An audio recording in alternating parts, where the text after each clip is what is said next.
India गठबंधन की बैठक के बाद मल्लिकार्जुन खड़गे ने कहा कि ये मोदी की नैतिक और राजनीतिक हार है। उन्होंने कहा कि जनता के जनादेश ने बीजेपी और उसकी नफरत को करारा जवाब दिया है। लोकसभा चुनाव के रिजल्ट के बाद दिल्ली में राजनीतिक उठापटक तेज है। इसी बीच इंडिया गठबंधन की बैठक खत्म होने के बाद मल्लिकार्जुन खड़गे ने कहा कि इंडिया गठबंधन की सही समय का इंतजार करेगा। उन्होंने कहा, हम एकजुट होकर पूरी ताकत के साथ चुनाव लड़ें। हम मोदी जनमत को नकारने की कोशिश करेंगे। ये मोदी की नैतिक और राजनीतिक हार है। हम मोदी के खिलाफ लड़ते रहेंगे। ये जनादेश बीजेपी के नीतियों के खिलाफ है। जनता ने बीजेपी को दिया करारा जवाब। कांग्रेस अध्यक्ष मल्लिकार्जुन खड़गे ने कहा, हमारी बैठक में गठबंधन पार्टी के नेताओं ने मौजूदा राजनीतिक हालात और मौजूदा परिस्थिति पर बहुत से सुझाव आए और चर्चा हुई। इंडिया गठबंधन के घटक हमारे गठबंधन को मिले भारी समर्थन के लिए भारत की जनता का आभार व्यक्त करते हैं। जनता के जनादेश ने बीजेपी और उसकी नफरत भ्रष्टाचार की राजनीति को करारा जवाब दिया है। ये जनादेश लोकतंत्र को बचाने के लिए है। कांग्रेस के राष्ट्रीय अध्यक्ष ने कहा, ये जनादेश भारत के संविधान की रक्षा और महंगाई, बेरोजगारी, क्रोनी पूंजीवाद के खिलाफ और लोकतंत्र को बचाने के लिए है।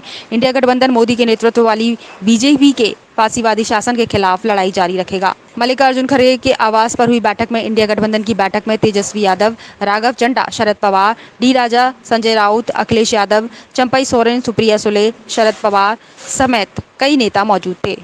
हमारे गठबंधन पार्टी के नेता लोग 2 घंटे तक बैठकर आज के पॉलिटिकल सिचुएशन पे और आज की जो परिस्थिति है उस पर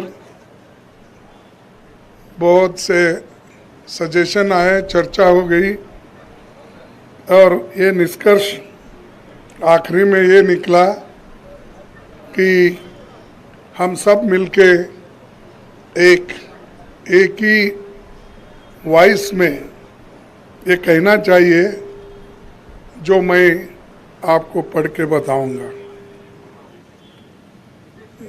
The constituents of India bloc thank the people of India for the overwhelming support received by our alliance.